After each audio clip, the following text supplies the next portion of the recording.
లేవికాండం 16:16. అతడు ఇశ్రాయేలీయుల సమస్త పాపములను బట్టి, అనగా వారి అపవిత్రతను బట్టి, వారి అతిక్రమములను బట్టి పరిశుద్ధ స్థలమునకు ప్రాయశ్చిత్తము చేయవలెను.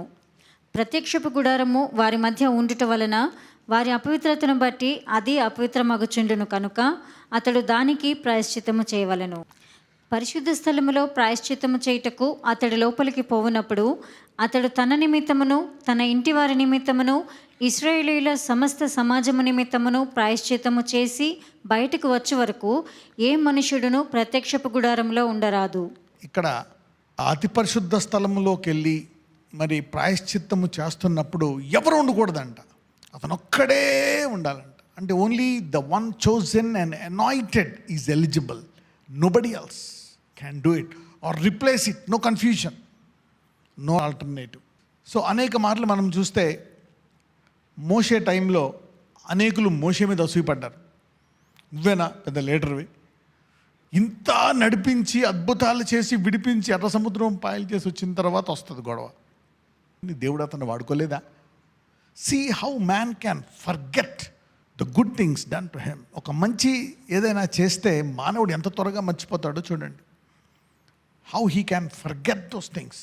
ప్రజలే కాదు, ఆయన యొక్క సొంత సహోదరి కూడా ఆయన మీద తిరుగుబాటు చేస్తుంది. అవునా కదా? యా, ఎందుకంటే ఫెమిలియారిటీ.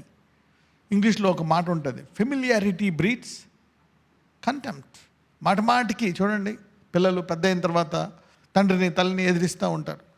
ఓకే, అది పోతుంది. అందుకనే బైబిల్ ఏం చెప్తుంది? నీ తల్లిదండ్రులను సన్మానించాలి. ఎందుకంటే God knows that these people will start fighting. Okay, you see that, we see all this things because God knows ఏ పాయింట్లో ఏమేమి వస్తాయి అనేటువంటివి దేవునికి తెలుసు అనమాట. రైట్? సో ఆ తర్వాత అహరోన్ మీదకి యుద్ధం చేస్తారు. అవునా కదా? అహరోనేనా మాకు లీడరు, అహరోన్ చెప్తేనే మేము చేయాలా, మేము కూడా ధూపం వేస్తాం, అది చేస్తాం, ఇది చేస్తాం అంటారు. అప్పుడు దేవుడు ఒక కర్ర తీసుకుంటాడు. మందసములో ఆ కర్ర పెడితే ఆల్మండ్ కర్ర ఏమవుతుందంట, అది చిగిర్చి పువ్వులు కాచి బాదం పప్పులు కూడా వేస్తుందంట. అంటే నేను ఎందుకున్నాను, అప్పుడు మిగిలిన వాళ్ళందరూ పక్కకి వెళ్ళిపోతారు. You know, there is a continuous rebellion within the community. విశ్వాసుల మధ్య ఉంటుంది ఇది. ఇంకా బయట గొడవల ఒక రకంగా బయట గొడవలు జరిగితే ఇలాంటివి ఏమైనా జరిగాయి అనుకోండి, అప్పుడు వీళ్ళందరూ ఒకటి అవుతారు కదా. You see, even in the garden of Eden. అందుకే దేవుడు అంటాడు, లవ్ దై నైబర్. ఇప్పుడు ఇదంతా చదివింది ఎందుకు? అందుకోసమే. At the same time respect చేయడానికి అనమాట దేవుడిని. ఓకే, యేసుప్రభువు వారి యొక్క సహోదరులు కూడా ఆయన యందు విశ్వాసము ఉంచలేదు. చూడండి, super natural, there is wisdom. అందుకనే యూనో ప్రతిసారి you cannot condemn even if it is weakness, even if it is a sin, you cannot condemn. Better not condemn. ఒక్కొక్కసారి మౌనంగా ఉండడమే మంచిది. వాళ్ళకి అర్థం కావట్లే, ఈయన అద్భుతాలు చేసేవాడు, ఇది ఫీస్ట్ వచ్చేస్తుంది, వెళ్ళు మాకంటే ముందు వెళ్ళి అక్కడ first day second day first నుంచే నీ పవర్ చూపించు, అక్కడ బయలుపరచు ఈ వాక్యాన్ని, సువర్తమానాన్ని. కానీ వాళ్ళు ఏం చేయాలని చూస్తున్నారు? యేసుప్రభు వారిని. యా, ఇప్పుడు ఆయన టైం రాకుండా, ఆయన 3 సార్లు తప్పించుకున్నాడు. ఆయన టైం రాకుండా జరుగుతుందా? జరగదు.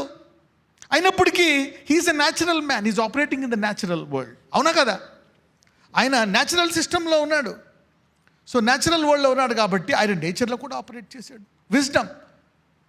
ఆయన ఎలా వెళ్ళాడు అన్న అందులో రహస్యముగా వెళ్ళాడు. ఎంతమంది చదివారు అది? He went secretly, that's wisdom. ఒక్కొక్కసారి it doesn't mean that you go and die. ఆయన చిన్నప్పుడు ఆయన తప్పించలేడా ఆ బిడ్డను? యోసేపుకి డ్రీమ్ వచ్చి ఏం చెప్పారు? ఇక్కడి నుంచి వెళ్ళిపో. Cannot God protect his son? ఎందుకు దేవుడు ఒక డ్రీమ్ ఇచ్చి అతను అక్కడ తీసుకెళ్ళిపోవాలని చెప్పాలా? విజ్డమ్. డేవిడ్కి ఒక కష్టం వచ్చినప్పుడు, సౌలు వెంటాడుతున్నప్పుడు అక్కడికి పోయాడు, ఫిలిస్తీన్కి వెళ్ళిపోయాడు. He went there for many years, కొన్ని సంవత్సరాలు ఉన్నాడు. Then he came back again.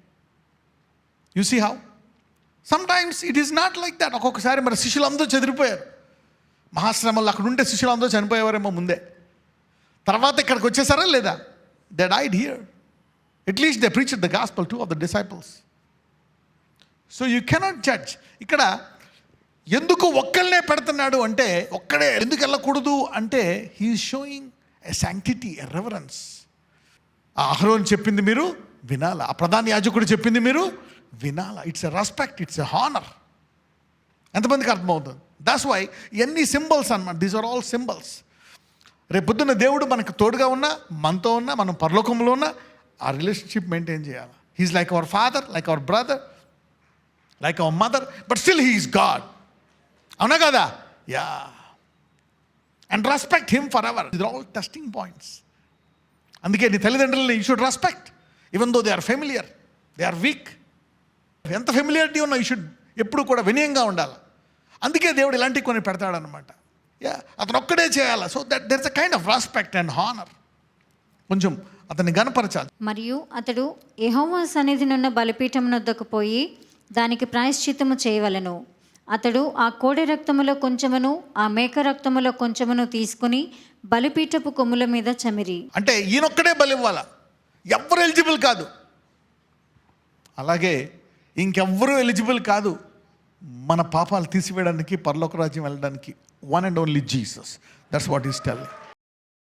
Nobody else, nobody else. Only one is anointed since the foundation of the world. ఇదిగో జగత్ పునాది వేయకమునిపే only one was chosen for this. So much confusion వస్తాయని తెలుసు. అందుకే దేవుడు చెప్పాడు, నా నామమున క్రీస్తు అని అనేకులు వచ్చారంటే వారిని నమ్మొద్దు. క్రీస్తు అంటే ఏంటి? అనాయింటెడ్. ఎందుకంటాడు జీసస్ క్రైస్ట్. అక్కడతో ఆపడు. అందుకే జీసస్ క్రైస్ట్ ఆఫ్ నాజరీన్ అంటే మరియ నుంచి పుట్టాడు, ఫ్రమ్ మేరీ. గ్యారంటీ ఏంటి? ఎందుకంటే అలా పుడతాడని యెషయాలో చెప్పారు. అలా పుడతాడు ఇంకో చోట చెప్పాడు. దానికి మళ్ళీ యోహాను, దానికి మళ్ళీ అలా ప్రవక్తలు దాకపోతే మోషే, జగత్ పునాది వేయక ముందు ఆదాము అమ్మ కూడా చెప్తాడు, ఇదిగో అందుకే నాకు దేవుడు గొర్రెపిల్ల వధించాడు. You see that. So every way the whole creation, సృష్టి అంతా ప్రొఫెసైజ్ చేస్తుంది అనమాట. ఈయన ద్వారా జరగాలి అని. ఆయన తర్వాత ఇంకా సూచనలు చెప్తూ ఉంటాడు అనమాట. రాబో సంగతులన్నీ చెప్పేస్తూ ఉంటాడు. అందుకే ప్రొఫెసీ is very very important for revealing the truthfulness of the gospel.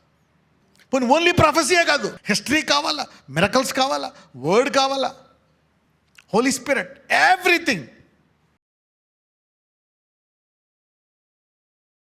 Lord, అయ్యా నీ వాక్యానుసారంగా జీవించే నా కృప చేయండి.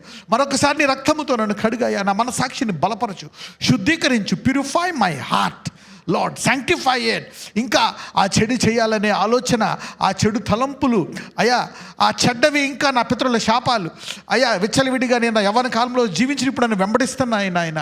అయ్యా నా మనస్సాక్షిని కడుగు మరొకసారి. పరిశుద్ధాత్ముడ నాకు శక్తి ఇయ్యి.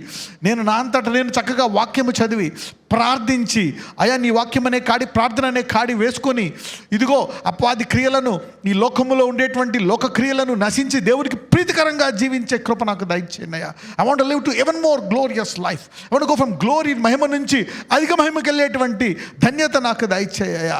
నజరేయుడైన యేసు నామమున ప్రార్థిస్తున్నాము తండ్రి. ఆమెన్.